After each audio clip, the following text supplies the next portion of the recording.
Shalom Akim, Kahalaim Na Yahaba Shim Yashab Hashem Rahakudash, and double honors to the great Muslim apostles, Thadi Al Thadi Yashab for the strength and order to make this video, and Yaratazah that you find this video edifying and exhorting. The edifying meaning to build up, and exhorting meaning to encourage. So, Yaratazah, keep this one to the point. But as I named it, it says the thinning must happen. And I'm not talking about hair, I'm talking about, in the sense of thinning the herd, culling the herd, which is really just the removal of the weak. That's really what it is. The things that are weak, or the things of which can't uphold the standards, those will be demolished, man. Those will be removed, subtracted. So, the reason why I got this image of the sword was because Esau is going to be used as one of those instruments of the Most High in order to thin out the herd for Israel. The real thinning out is really the removal of the 2/3. That's going to be the thinning out. So it must happen, man. So let me get a precept now. This is Psalm 17 and verse 13. It says, "Arise, O Lord, disappoint him, cast him down, deliver my soul from the wicked, which is thy sword," because Esau is an instrument of which can be used for judgment. But it doesn't mean that he's exempt from it. But anyways, that's another video. But the thinning, it says there, which is thy sword, the wicked, which is thy sword. David was praying for that deliverance, the same way we're praying for that deliverance, from the wicked as well. So, because in these times, and the thing is, there's many small scenarios. Well, I say small. Well, yes, small and big scenarios of which Yahweh Shemeshai will put in front of you, and then show that you've been delivered. A big one was really 2020, 2021, 2022. When everyone got locked down, had to stay in their homes. That's when remote work became more famous. But yeah, that was a test, man, with the V and the vowels. So yeah, man, that was a major thinning as well, because Esau, he wants to, of course, reduce the population. As it says within those, I think they're called the Georgia Guidestones or something. I'll have to double check that. But he wants to reduce the population to about 500 million. Which 500 million compared to the 7 billion and growing that we have today.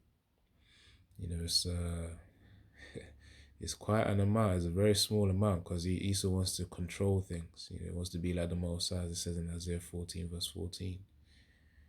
So yeah, but our defense against the wicked is Yahweh Shem Yahushai.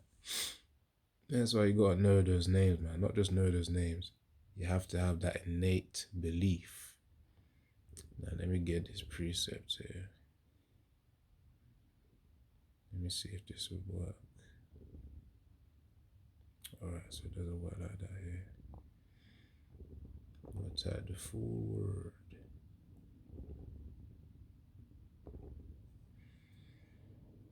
Alright. With thousands of products, you can get everything you need delivered in minutes. GoPuff. Okay, so let me get Proverbs 18. It should be around verse 4.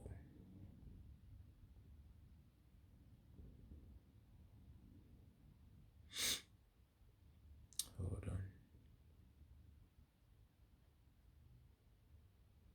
Yeah, actually verse 10. Just a few verses off. Alright, so Proverbs 18 and 10. It says here, Proverbs 18 and verse 10, "The name of the Lord Yahweh is a strong tower.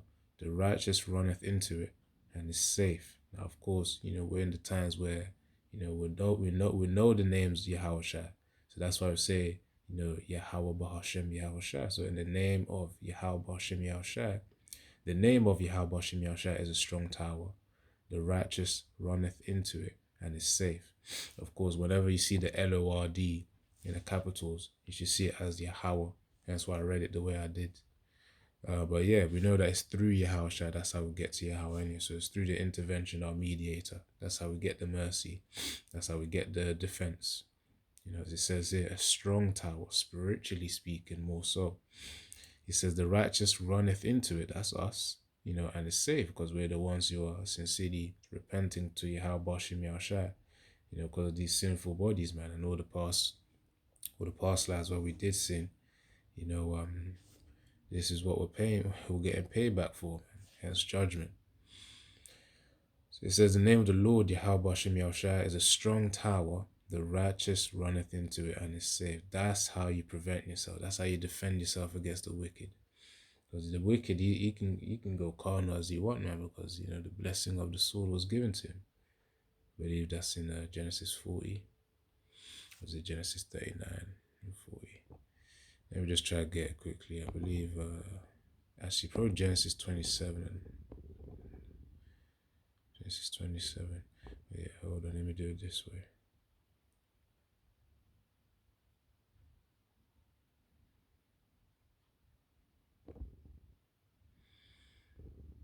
Alright, so 27 about verse 40.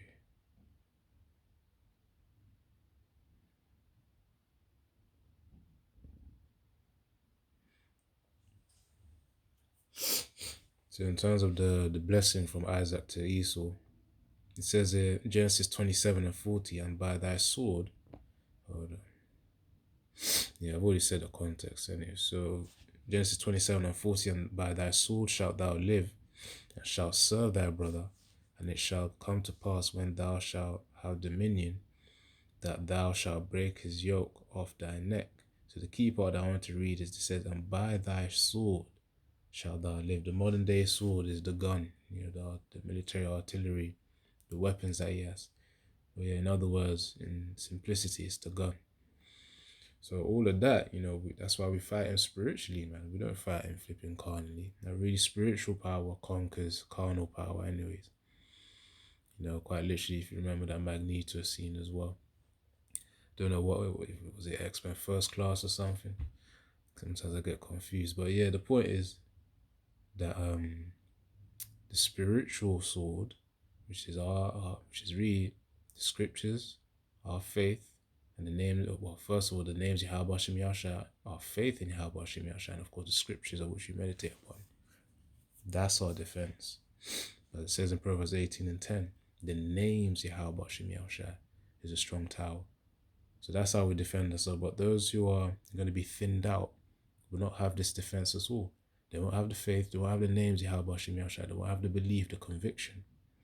Nor would they meditate upon the precepts. Or read, they won't even meditate upon it the right way.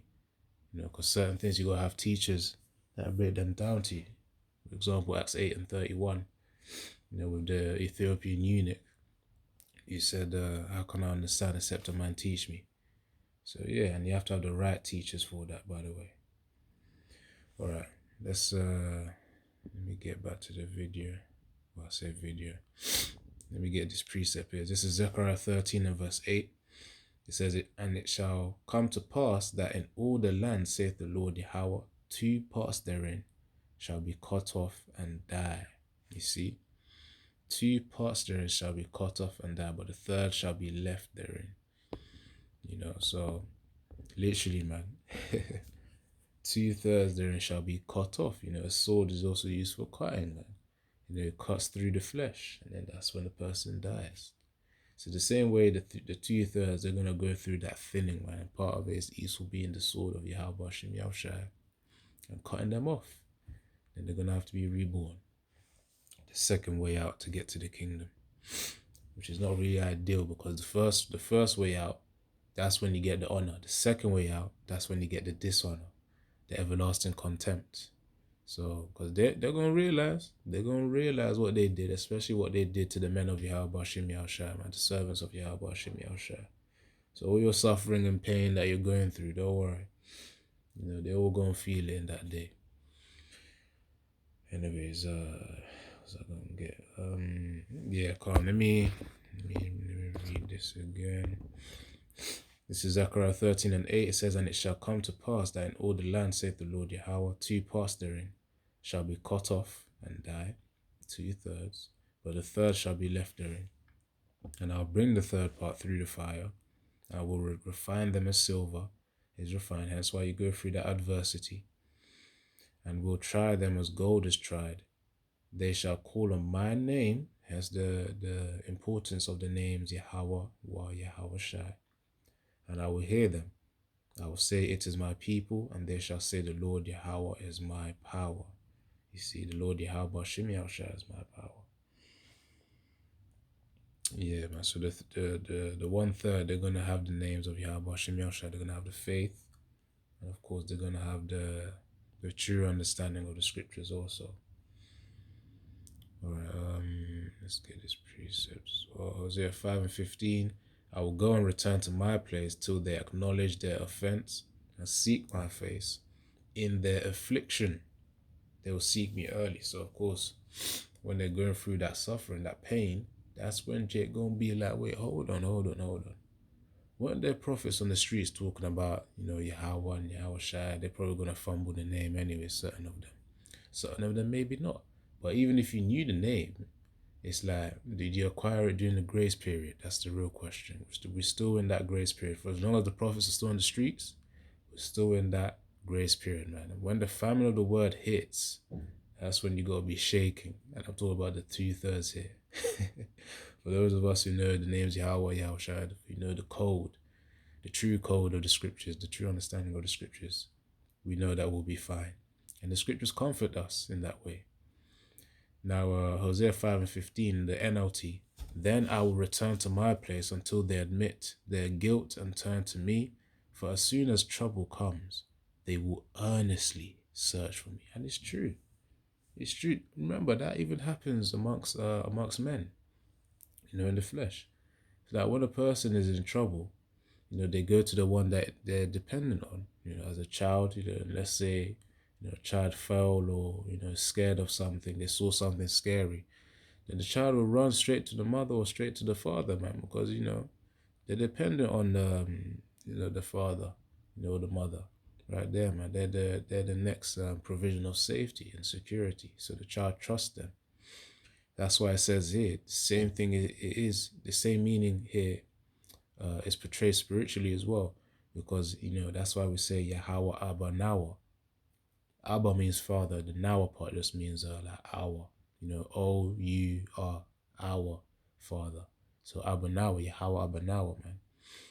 It says, "For as soon as trouble comes, they will earnestly search for me." So they're gonna be searching for Yahweh Shem Yahushua, man, in that day, but they won't find it because of the famine of the word. I believe that's Amos 8:11.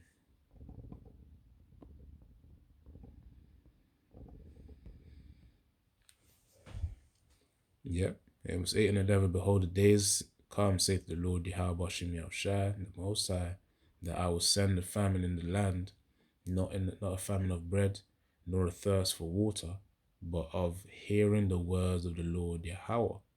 You see, so that's how it's gonna be, man. That's how it's gonna be. It says, "No, it's hearing the words." That's really the true understanding, because which really, to be fair, considering Esau and his horns, there will be a time where it will be banned. The scriptures will be banned, and all that you will have is what you can meditate upon in your mind, and your faith, your conviction in Yahweh Shem Yahushua. That would be it. That would be it. All right, let's get this.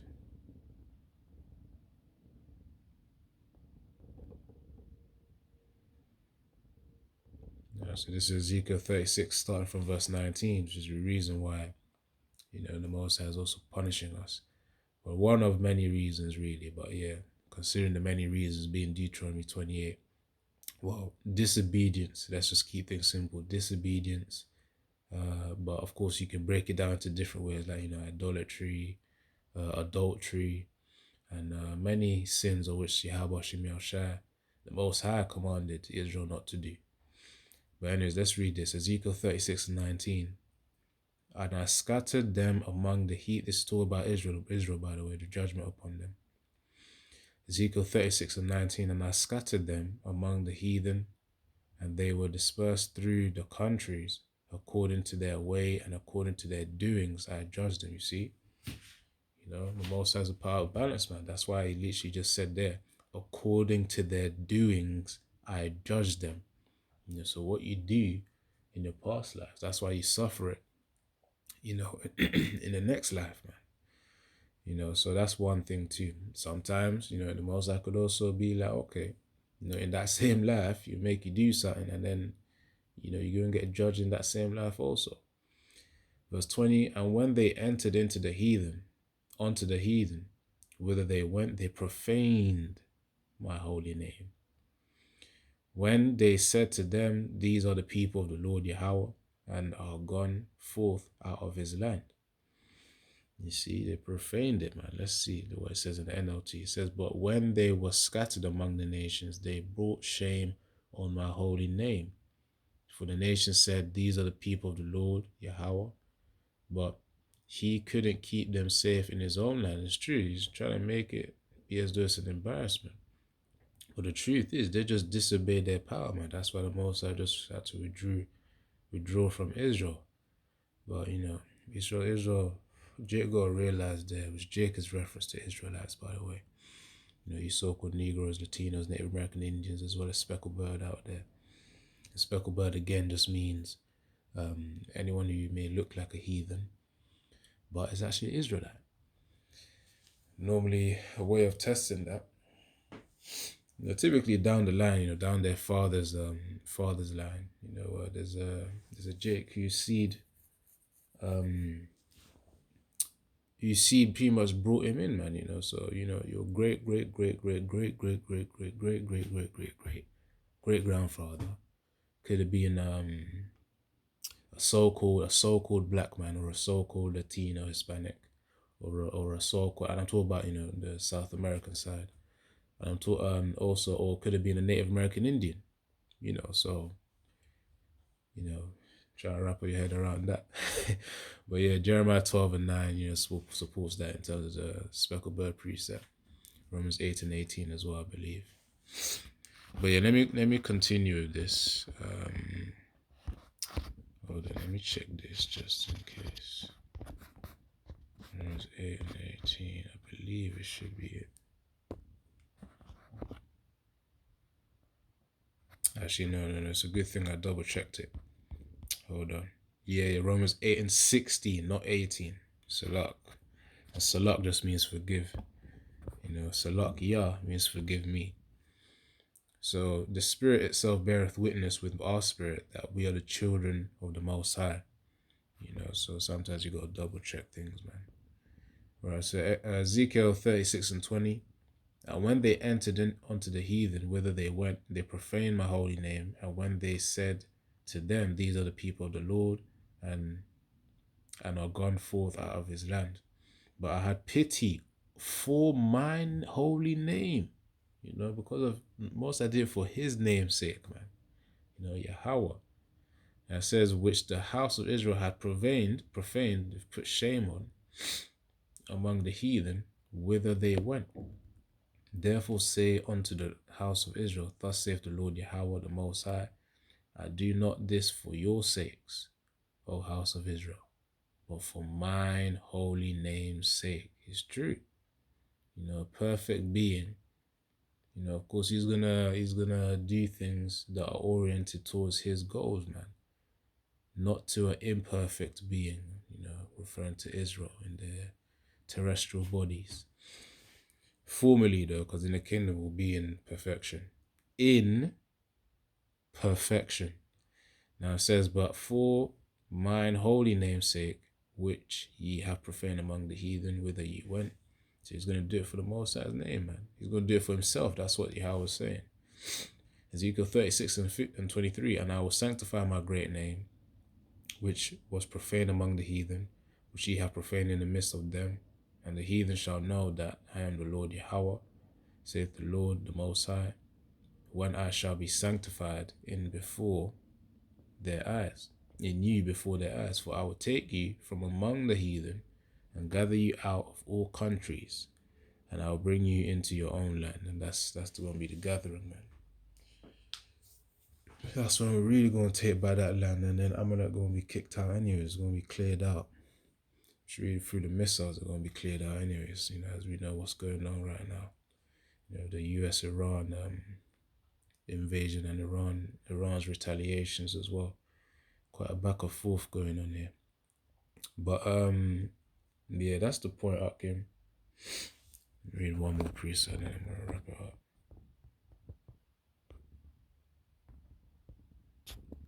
This is Ezekiel. Hold on. Oh yeah, verse 17. Ezekiel 5 and 17. So I will send upon you famine and evil beasts, and they shall bereave thee, and pestilence and blood shall pass through thee. And I'll bring the sword, remember Esau, Edom as well, being the sword, the wicked which is thy sword, upon thee, and I, the Lord Yahweh, have spoken it. And he's not a man that he should lie. Whatever he says, it's not going to return to him void. So, it will not return to him void. So, that's really the point right there, man. Famine, pestilence, blood, the sword, these are forms of, you can see them as instruments of judgment as well. Let's read in the NLT as well. It says, Ezekiel 5 and 17, and along with the famine, wild animals will attack you, rob you of your children. Disease and war will stalk your land. It says, and I will bring the sword of the enemy against you, and I, the Lord Yahweh, have spoken it. See, different instruments which will be used against Jacob. That's why you gotta have your defenses upright. The names Yahweh Shem shall be in a strong tower, your faith, and of course meditating upon the precepts, the right understanding of the precepts. So anyways, okay, I'm gonna just close it out here. Shalom, Yahweh Shem Yashab Rakatha, Kahalayim La Yahweh Shem Yashab Hashem Kudash. And once more, double honors to the great Muslim apostles and the elder bishops of Great Millstone. Thadia Shah for the strength and order to make this video. Shalom.